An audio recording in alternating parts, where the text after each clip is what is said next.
అదే సార్ అది సార్ ఇప్పుడు కావాలని చెప్తున్నారు కదా you don't produce feed. No.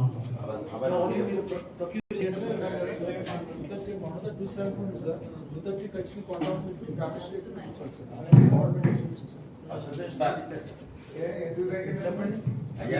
అసలు వాళ్ళు డైరెక్ట్ రైతుల దగ్గర నుంచే కొనరండి ఆ కంపెనీ అసలు డీలర్స్ లేకుండా మధ్యలో ఉన్న వాళ్ళు 220 మా దగ్గర కొంటారండి. మధ్యలో వాళ్ళు మార్జిన్ వేసుకుని వీళ్ళకి అమ్ముతారండి.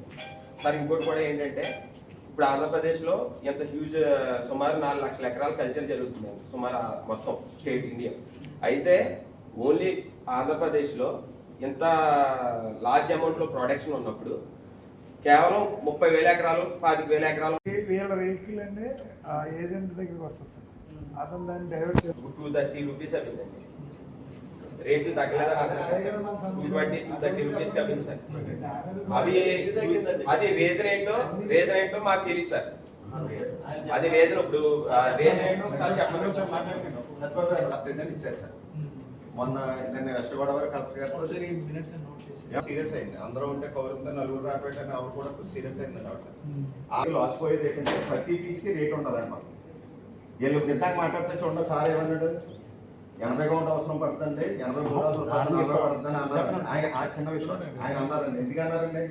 ఆయన రైతుకి నేరుగా కరెంట్ తప్పండి మేము ప్రత్యక్షంగా కరప్షంగా కొన్ని లక్షల మంది ఉపాధి కలిగిస్తున్నాం. మధ్యలో ఒక పొగరులో మాకు 900 కోట్లు ఇస్తున్నారు.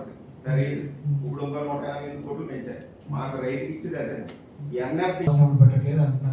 ట్రాన్స్పోర్టేషన్ వెహికల్స్ అన్ని కూడా ఆ కన్సర్న్ ఎక్స్పోర్టర్స్ దగ్గర ఉంటాయండి. వాళ్ళే కొనుక్కుంటారు. along with NFDP Fisheries Development Board తో కొంచెం వెహికల్స్ సో డీటెయిల్స్ కలెక్ట్ చేసుకోండి సార్. చేస్తాం సార్.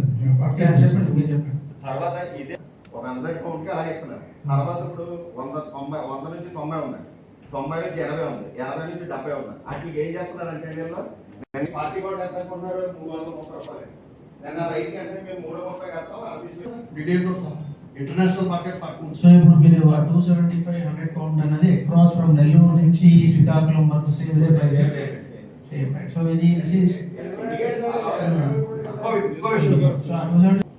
ఈ 270 నుంచి 220 రేట్ లో రైతు పరిస్థితి ఏంటి? ఎందుకు ఇలా వచ్చింది? ఏమైనా ఇంటర్నేషనల్ మార్కెట్ ఎఫెక్ట్ అవుతుందా? అది పాడైపోతుంది. కోల్డ్ స్టోరేజ్ లేదు సార్. ఇమీడియట్ ప్రాసెసర్ కావాలి సార్.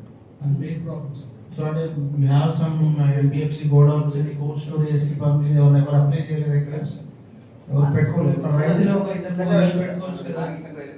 మీరు కోల్డ్ స్టోరేజ్ మమ్మల్ని పెట్టుకోలేదు, పెట్టుకోవచ్చు. మా దగ్గర మెటీరియల్ పంపండి. కోల్డ్ స్టోరేజ్ ఎక్స్పోర్టర్ సేల్ అండి, మేము ఎక్స్పోర్ట్ చేయలేం కదండి. అందులో పెట్టింది మీరే. మీరు అదే సార్ ఇప్పుడు మేము రిక్వెస్ట్ చేసేది అదేనండి. మనకు వ్యవసాయం తగ్గిపోయిందండి. ఇక్కడ ప్రతి మన డ్రైన్ల పక్కనే 3 వారం ఉన్నాయి. మీకు ఎక్కడ ఎవరైనా